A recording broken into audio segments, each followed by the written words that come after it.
ರಾಜ್ಯ ಸರ್ಕಾರವು ಜಾರಿಗೊಳಿಸಲು ಮುಂದಾಗಿರುವ ಒಳ ಮೀಸಲಾತಿ ನೀತಿಯನ್ನು ವಿರೋಧಿಸಿ ಮಾದಿಗ ಸಂಘಟನೆಗಳ ಒಕ್ಕೂಟವು ಪಟ್ಟಣದಲ್ಲಿ ಬೃಹತ್ ಪ್ರತಿಭಟನೆ ನಡೆಸಿದೆ.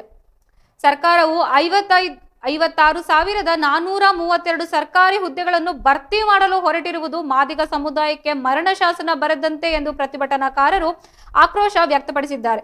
ಪಟ್ಟಣದ ಅಂಬೇಡ್ಕರ್ ವೃತ್ತದಿಂದ ಪ್ರತಿಭಟನೆ ಆರಂಭಿಸಿದ ಕಾರ್ಯಕರ್ತರು ಕಾಂಗ್ರೆಸ್ ಸರ್ಕಾರದ ವಿರುದ್ಧ ಘೋಷಣೆಗಳನ್ನು ಕೂಗುತ್ತಾ ಮುಖ್ಯ ರಸ್ತೆಗಳಲ್ಲಿ ಮೆರವಣಿಗೆ ನಡೆಸಿದ್ದಾರೆ.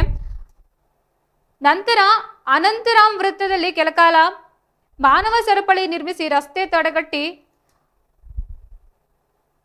ತಡೆ ನಡೆಸಿದ್ದು, ಈ ವೇಳೆ ಮಾತನಾಡಿದ ಮಾದಿಗ ಮುಖಂಡರು ಸರ್ಕಾರದ ವಿರುದ್ಧ ತೀವ್ರ ವಾಗ್ದಾಳಿ ನಡೆಸಿದ್ದಾರೆ.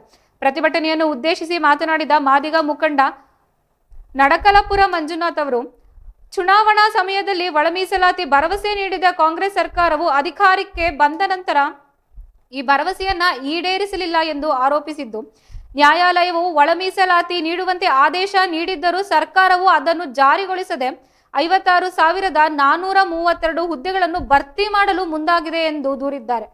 ಇದು ಮಾದಿಗ ಸಮುದಾಯದವರನ್ನು ಕಡೆಗಣಿಸುವ ಹುನ್ನಾರವಾಗಿದೆ ಎಂದು ಆಕ್ರೋಶ ವ್ಯಕ್ತಪಡಿಸಿದ್ದು, ಈ ಪ್ರತಿಭಟನೆಯಲ್ಲಿ ಹೈಕೋರ್ಟ್ ವಕೀಲ ಹರಿರಾಮು, ಪ್ರಸನ್ನ, ಮಂಜು, ಸತೀಶ್, ರಮೇಶ್, ಕೃಷ್ಣಮೂರ್ತಿ ಸೇರಿದಂತೆ ಅನೇಕ ಮುಖಂಡರು ಮತ್ತು ಕಾರ್ಯಕರ್ತರು ಭಾಗವಹಿಸಿದ್ದರು. ಸರ್ಕಾರವು ಕೂಡಲೇ ಒಳ ಮೀಸಲಾತಿ ಜಾರಿಗೆ ತರಬೇಕು ಮತ್ತು ಮೀಸಲಾತಿ ನಡೆದ ನೇಮಕಾತಿ ಮಾಡುವುದನ್ನು ಕೈಬಿಡಬೇಕು ಎಂದು ಪ್ರತಿಭಟನಾಕಾರರು ಒತ್ತಾಯಿಸಿದ್ದಾರೆ. ಸುಪ್ರೀಂ ಕೋರ್ಟ್ ಏನು ಆದೇಶ ಮಾಡ್ತು, ಮಹತ್ವರವಾದ ಒಂದು ಆದೇಶ. ದತ್ತಾಂಶಗಳ ಆಧಾರದ ಮೇಲೆ ರಾಜ್ಯ ಸರ್ಕಾರಗಳು ಒಳ ಮೀಸಲಾತಿಯನ್ನ ಜಾರಿ ಮಾಡಬಹುದು ಅಂತ ಹೇಳಿ, ಅದಾದ್ಮೇಲೆ ನಮ್ಮ ಹೋರಾಟವನ್ನು ತೀಕ್ಷ್ಣ ಮಾಡೋದ್ರ ಪರಿಣಾಮವಾಗಿ 1.5 ವರ್ಷಗಳ ಕಾಲ ಕುಂಟು ನೆಪಗಳನ್ನ ಹೇಳ್ತಾ ಇವತ್ತಿನ ರಾಜ್ಯ ಸರ್ಕಾರ ಒಳ ಮೀಸಲಾತಿಯನ್ನ ಜಾರಿ ಮಾಡಿದ್ದೇವೆ ಅಂತ ಹೇಳಿ ನಮ್ಮ ಮಾದಿಗರ ಬಾಯಿಗೆ ಸಿಹಿಯನ್ನ ತಿನ್ನಿಸಿದ್ದಾವೆ.